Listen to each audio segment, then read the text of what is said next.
Hi, I'm Rob Steinke and welcoming you to my Harness Makers Workshop.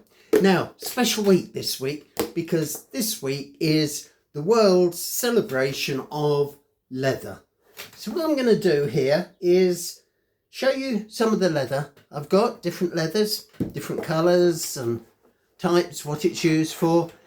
Look at some of the articles that I've made in the workshop, and then we'll go back in time and you'll see some of the articles that have come up through the years, whether it's military, farming, public transport.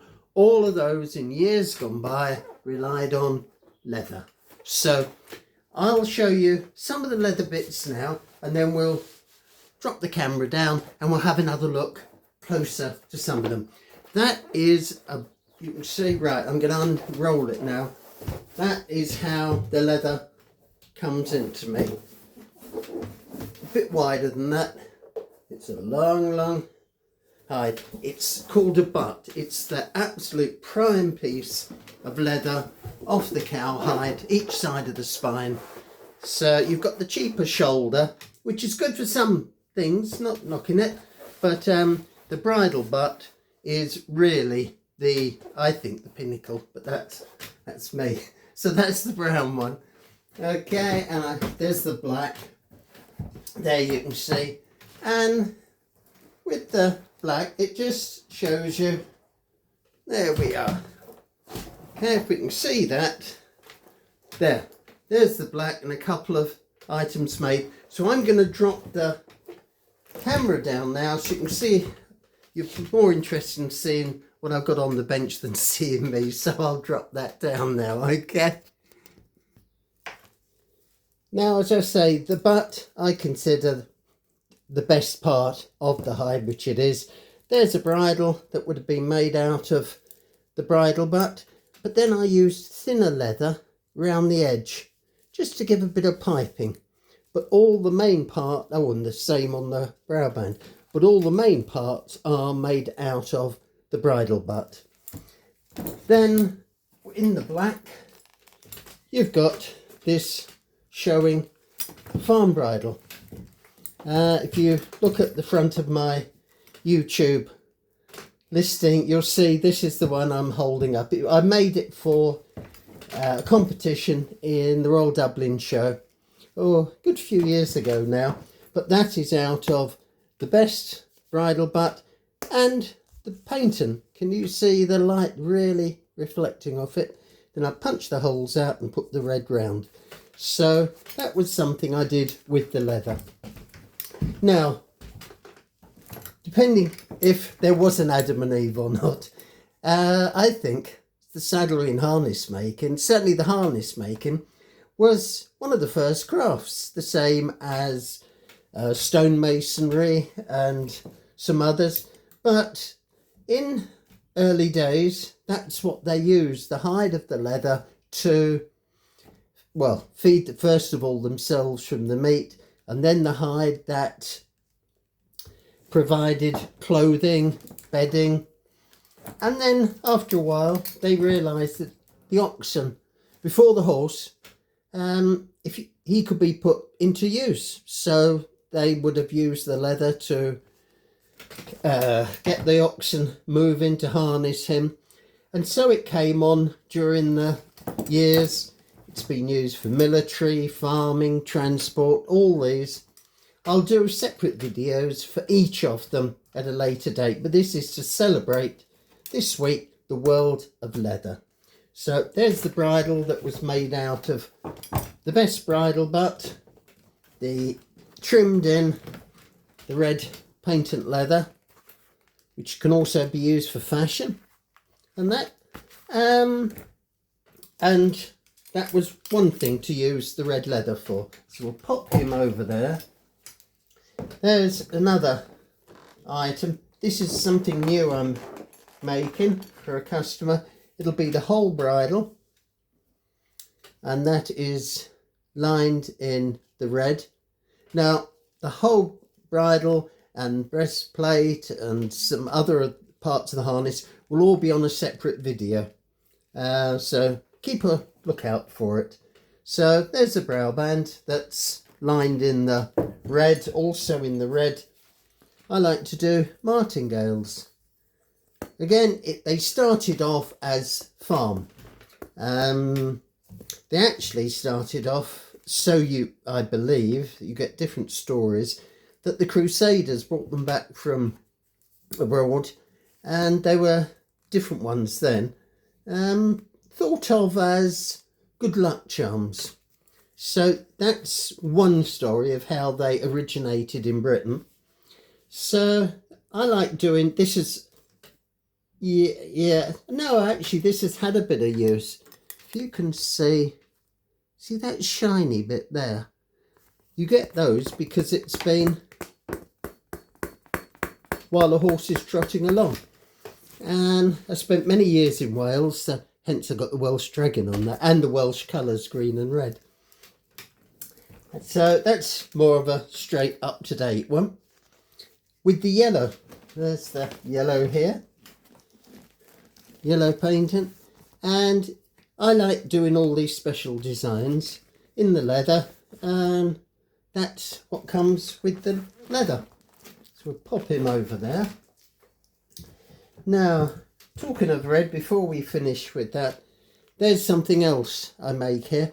They're kidney beaters, for ornament's sake, on trade harness. Years ago, when the butcher, the baker, and maybe the candlestick maker as well, plied their trades with a horse and cart, they would really go for fancy bridles and harness. Those that were top end that could afford it, obviously. Others were with donkeys. And the metal loops, hard wearing. So this is part of a set. It's got a little swingle tree ornament on it. There'll be several of these all spread out along. But again, that's something all made out of leather that I do. So we've had that. Now, when I'm doing harness, now, the part that goes round the horse's tail to stop the pad going forward has what's called a dock. So my docks start with a cardboard pattern. Again, one I developed myself. That's stitched together. It's then stuffed with, I use a flocking. And I've used it for years and years, never any trouble. On customers' horses, my harness. Stuffed it, then wet it. When it's wet, leather becomes pliable. So put it in a bowl of water once it was stuffed, folded it to shape, smoothed round the inside, because that's where the horse's tail, the dock, is going to rub. They'll have buckles on the end, and that will keep all the harness in place. Now, while we're talking on harness, this is an exquisite little set I'm making for miniature pony. You can see just how fine it is. And that, as you can see, is the black shiny. And again, all in leather, backed in, there's two thicknesses, these flaps. That's an ordinary piece of, actually that is where the shoulder leather comes in handy. It's a lighter leather, but it's then backed onto a nice, good piece of black painting. So that's going to be a lovely little set when I get round to finishing it. It's busy time at the minute with shows coming up. So I'm going now to bring to you some of the historical parts that used leather. I mentioned the farming. Now that, right fine, is a modern brass, modern design, and using up-to-date leather. But I also have a lovely collection of antique. This is by a saddler called Keith Grant. I don't know who he was, but he was a damn good saddler, great craftsman, and he made these. And actually, you can't quite see it, but originally in there was red. He just put that touch of colour into his harness. Now, this is how, quick lesson on how to recognise genuine horse brasses. If you look at the back of this one, it is just plain. If you look at the back of one that's been in use, can you see the shiny pieces there at the bottom and the other side? As I say, it's when it's flapping, it just wears nicely. If you've got horse brasses, have I got one here? I'll find one in a minute for you. And you look at the back and it has KB stamped on it. That stands for Keegan Baldwin. Great friends, they're both passed on now. I knew particularly Ron Baldwin very well. He was a neighbour of mine in Wales, and they made cast horse brasses. I'll do a whole video on the pair of them because it really is a great story how they produce their harness fittings. And so that's Keith Grant Sadler. If any of you know anything about him, then do let me know. Now, I do several shows a year when I've got time, and I also belong to the National Horse Brass Society. So what I did was, one year, that was their 2014 brass. Everyone has a number. Mine was 208. And then I also was doing a demonstration at Minolti steam threshing. So I thought, right, I'll use the two together for 2014. On the leather, this is brown at the backing, then the black painting. And as I say, that is a different way of using horse brasses, again, using leather. Now we come, before we leave, again, this is Newland maker stamped on it. These are original. They're the bells that would go on a horse, and the reins or the lines would, the rope they tended to use, would go through the ring there, and then as the horse went along. And that's just something else that the leather was used for in the past. Now, transport and luggage. We didn't have all this fancy luggage then. This is an original, it looks it, doesn't it? It's pretty old. Gladstone bag. It's like a doctor's bag. It's often, I've seen it called a doctor's bag. I believe the right name is a Gladstone bag. But that's all leather. You can see how crinkled it is. I'm going to try and renovate this a bit because it's got a broken bar on it. So again, do come back and visit me because that's going to be another video. Just pop in there. Now, a couple of old bridles. I used to have a pair of miniature Shetlands, and I was at Thimbleby in Shoreland, their carriage sale. Oh, I lived there when it was sort of 4 times a year, and I lived in Wales. I was up there every time, and I bought this bridle. It's from a circus harness, red painting, and I've got the pad to go with it. You might see one of the ponies in it because I put plumes on it and everything. And it's, again, leather that would have been used in the circus. It dulled the red, so I'll be absolutely honest, put my hand up for this one. I got the colour back by using Dulux gloss paint, but that's what film people do in theatre. It's the final look that is important. Now, another use and for leather was supporting the pit ponies that went down the mines, poor devils. This isn't a mock-up. This is a genuine old pit pony. Can you see all the scratches on it? And it's even got the Goldthorpe Colliery National NCB for National Coal Board 1534 on the token there. Not a lot of stitching, it's all rivets. This had to be hard working. It's good how they've padded all the inside with felt to protect the pony's face. But that's what the ponies had. You see the scarring on the front. And that's also a star, and there's other marks up there.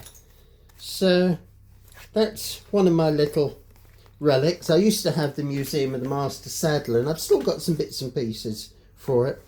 And apart from this, there is European Heritage Week coming up in, date in August. So I'll be doing, I haven't decided what the theme is, but I'll be doing a couple of special videos for that.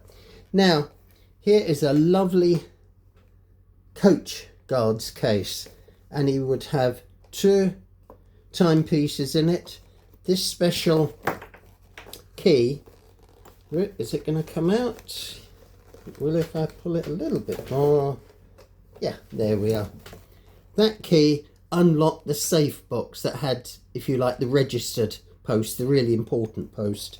And I've just replaced the monograms on it. This isn't original, but from the coaching days, but it is made by, you can see it there, Giddon of London.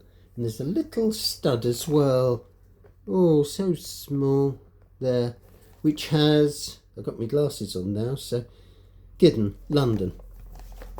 So that's something else that leather would have been used for. Military. I haven't got a lot of military things here, but what I have got, it needs some work when I got time. It's a powder and shot case pouch. That's come off one of them, leather again, and you would have, I think it was the shot came out of that one, still works, the little hinge on it, and then you could take that one off. It hadn't been off for a while, so I'm not going to risk that for the minute, the powder, but that was all made in leather as part of a military side of what leather's been used for in the past. This is a lovely example leather. This is Victorian, Lord Child's felt pad. Now that isn't, okay, someone put that on, a little bit crude in my opinion, but anyway, the rest survived. But just look at that stitching. It was a superb piece. It's lined in felt. And I mentioned about making the crupper.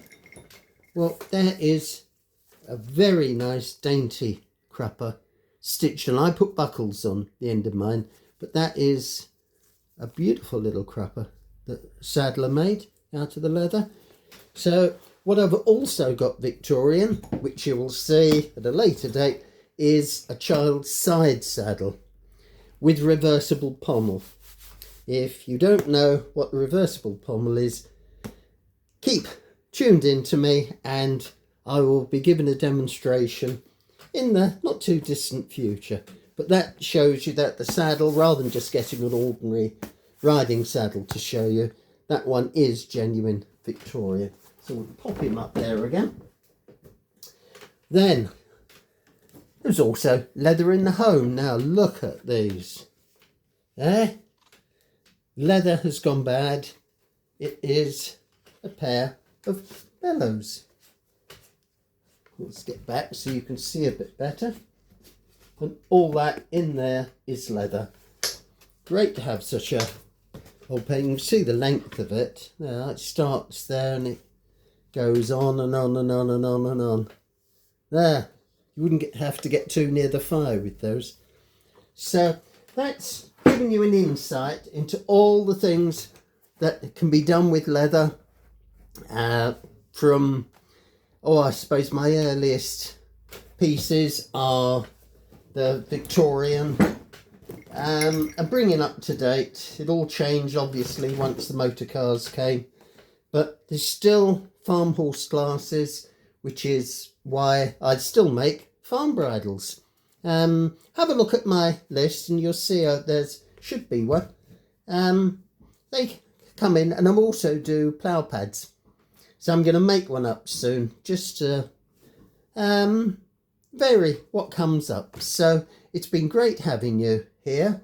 So I'm just going to put this up now, and then there. So I hope you've enjoyed this video. There's a lot into leather. It's a great... I didn't obviously do leather at school. I loved the woodwork room. Well, that and the football pitch. But even the football pitch was leather footballs. No, I loved the woodwork room and wanted to do something with my hands when I left school. Went for a job to do artificial arms and legs, which I like the work. I've done the work. I've no problem repairing someone's arm or leg. But I didn't like the workshop. You know, I went there and there was 100 people in there, rows and rows, and I wanted me and the master saddler, which is what I got, the two of us together, rather than just being a conveyor belt.